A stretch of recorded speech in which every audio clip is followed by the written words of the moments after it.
भूमिका करते हैं तो जैविक खाद पानी में मिलकर पानी को प्रदूषित नहीं करते। जैविक खाद भूमि के अंदर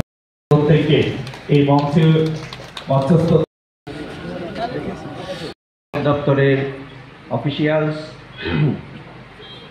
মেম্বার্স অফ প্রেস এবং দিল্লিতে আমি যখন গিয়েছি তখন মাননীয় প্রধানমন্ত্রী নরেন্দ্র মোদীজি যখন আমাদের যে এনডিএ আমাদের অ্যালায়েন্স পার্টনারশিপ যে মুখ্যমন্ত্রীদের সম্মেলন হয়েছে কতটুকু গুরুত্ব উনি দিয়েছেন এই সম্মেলনকে বিকশিত কৃষি সংকল্প অভিযান সম্পর্কে, সেখানে কিন্তু উনি বারবার বলেছেন যেভাবে হোক এই অভিযানটা যেন আমরা সাকসেস করি। সমস্ত মুখ্যমন্ত্রীদের বলেছেন উনি যে সবাই যেন বিভিন্ন জায়গায় উপস্থিত থাকেন, আমাদের যারা মন্ত্রীরা আছেন স্টেট গভর্নমেন্টের অন্যান্য জনপ্রতিনিধিরা সবাই যেন উপস্থিত থাকে এবং সেই অভিযানটা যেন কন্টিনিউয়াস চলে এবং আমাদের যারা অন্নদাতা তাদেরকে শক্তিশালী করার মূল উদ্দেশ্য।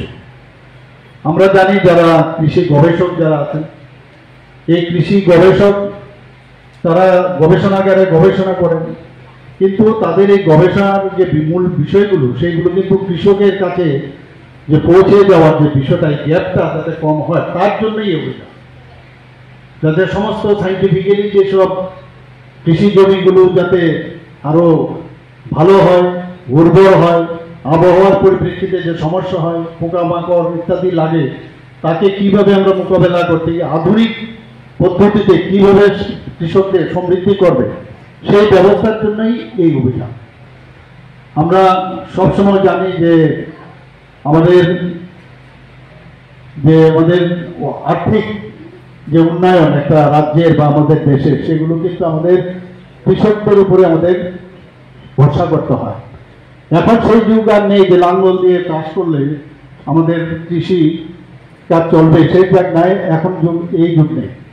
কিছুদিন আগে আমাদের নর্থ ইস্টার্ন জোনের একটা বিজনেস সামিট হয়েছিল, সেখানে আমাকে এখানে প্রধান অতিথি হিসাবে আমার বক্তব্য রাখতে হয়েছিল। সেই বক্তব্য সেটা হচ্ছে যে beyond the bits and bytes এবং আর্টিফিশিয়াল ইন্টেলিজেন্স আপন আমাদের 5G।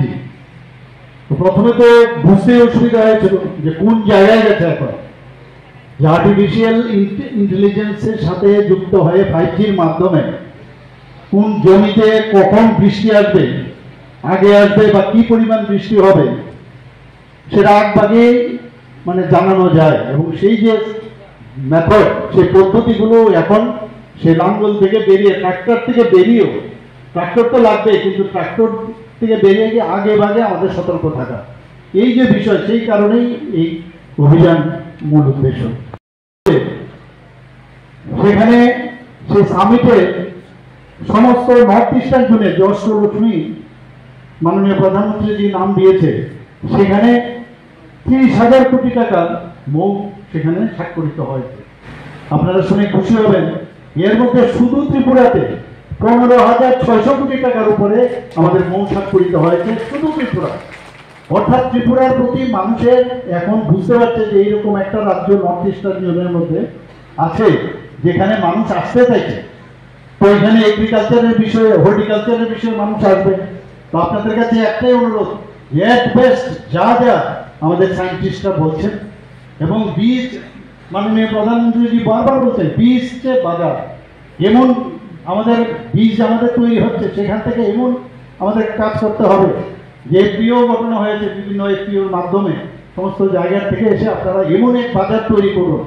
এবং এখন আর এই যুগ নেই যে গরিব, আমাদের কৃষকরা গরিব অবস্থায় আছে। আমাদের প্রায় এখন যখন আমাদের সরকার আসার আগে যে মানে কৃষকরা মান্থলি যা রোজগার করতো তার থেকে এখন আমরা প্রায় 13,000 টাকার উপরে আমরা এখন রোজগার করছি আমাদের কৃষক ভাই বোনেরা। তো কোথায় ছিল আমাদের ডাবলের উপরে? আমরা বারবার বলছিলাম আমাদের কৃষকদের আয় বৃদ্ধি হবে, কৃষকরা শক্তিশালী হলে আমাদের গ্রামীণ এলাকায় প্রায় 60% লোকের বাস এখানে, সমস্ত ভারতবর্ষের ত্রিপুরাতেও সেটাই তো সেখানে যদি উন্নতি হয়, উন্নত মানের যদি জমি হয়, আমরা বিভিন্ন আইনও আমরা আনছি যাতে কৃষি জমিগুলো যাতে নষ্ট না হয়। ক্যাবিনেটে গত পরশুদিনও আমরা বিস্তরভাবে গতকাল আমরা আলোচনা করেছি যে কৃষি জমিকে কিভাবে আমরা সেটাকে যত্নবান রাখতে পারি এবং যেগুলো এখন কৃষি আওতায় না আসছে সেগুলোকে কিভাবে আনা যায় এবং কি ধরনের ফসল সেখানে রাখা যায়, সেই বিষয়ে আমরা এখানে কাজ করছি। আমরা গর্ববোধ করেছি।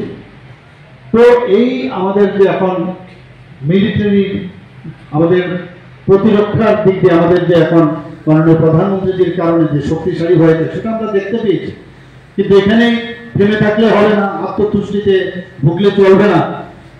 এই যে উপাদান, যে খাদ্যশস্যের যদি উৎপাদন বাড়ে আমাদের দেশে, আমাদের নিজেদের তো সেলফ সাফিসিয়েন্ট হবেই, কিন্তু উদ্বৃত্ত যেটা থাকবে সেটা পৃথিবীর অন্য জায়গায় আমরা দিতে পারবো।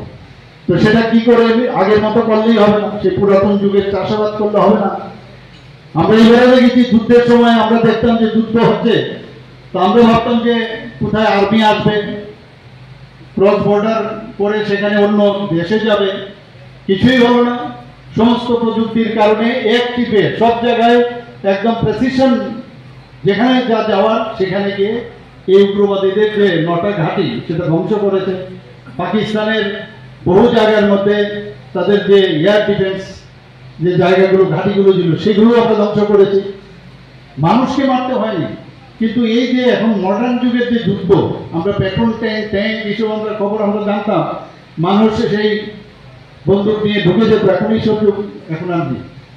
এখন এত উন্নত মানের যে আমাদের প্রান্তিক যারা কৃষক ভাই বোনেরা আছেন, তারা যে কাজটা করবে পৃথিবীর যে কোনো জায়গায় এই প্রযুক্তিকে ব্যবহার করে তারা যে কাজটা করছে, আমাদের ভারতবর্ষ এবং ত্রিপুরাতেও আমরা সেইভাবে কাজটা করব।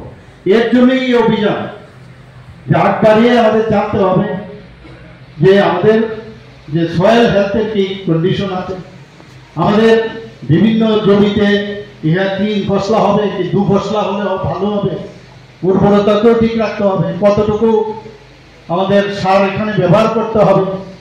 এই যে টোটাল বিষয়, অর্গানিক চাষাবাদ, আমাদের ন্যাচারাল চাষাবাদ, সমস্ত বিষয় যারা আমাদের সায়েন্টিস্টরা সারা ভারতবর্ষের মধ্যে এক যুগে আজকের থেকে সমস্ত সায়েন্টিস্টরা আজকে কিন্তু এই যে অভিযান সেখানে কিন্তু ওরা নিয়ে এসছে।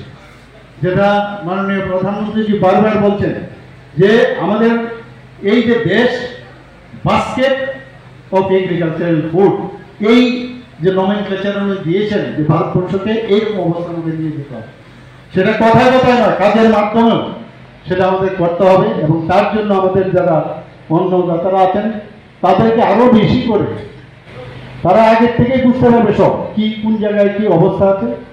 সেই যে মানে বিভিন্ন যে এখন আধুনিক যুগের যেটা আমি বললাম আর্টিফিশিয়াল ইন্টেলিজেন্স, আরো অনেক যেসব ঘটনাগুলো আছে, এখন আমরা আমাদের সায়েন্টিস্টরা এই বিষয়ে নিশ্চয় আপনার পরবর্তী সময়ে ওনারা বলবেন, এবং কোন জায়গায় কোন ফসল লাগালে কি লাভ হবে সমস্ত বিষয়ে আলোচনা করবে। আমাদের দেখে রাখতে হবে, তাদেরকে বেস্ট যে আমাদের যে প্রযুক্তিগুলো তাদের কাছে আমাদের দিতে হবে। রাজ্যের কৃষকদের আয় আমি যেটা বললাম প্রায় 13,590 টাকা হয়েছে। 2015-16 কত ছিল? প্রায় 6,580 টাকা। প্রধানমন্ত্রী গত 7 বছরে আমাদের কৃষি ক্ষেত্রে এখানে যে সাফল্য এসেছে, প্রধানমন্ত্রী কৃষি সম্মান নিধি 19তম যে কিস্তি এখন পর্যন্ত দেওয়া হয়েছে, তাতে করে প্রায় 843 কোটি 64 লক্ষর উপরে এখন পর্যন্ত একদম মানে মাননীয় প্রধানমন্ত্রী যেভাবে যে মিডল ম্যানের আর কোনো সুবিধা না, ডাইরেক্টলি ওনাদের অ্যাকাউন্টে এই টাকা ত্রিপুরাতে এখন দেওয়া হয়েছে। প্রধানমন্ত্রী ফসল বীমা যোজনা আপনারা সবাই জানেন যে ক্ষতিপূরণের যে পরিমাণ প্রায় 10 কোটি 63 লক্ষ টাকার উপরে এখন অব্দি দেওয়া হয়েছে। কিষাণ ক্রেডিট কার্ড আমাদের এখন পর্যন্ত যে ঋণের যে পরিমাণ 2,200 কোটি টাকার উপরে।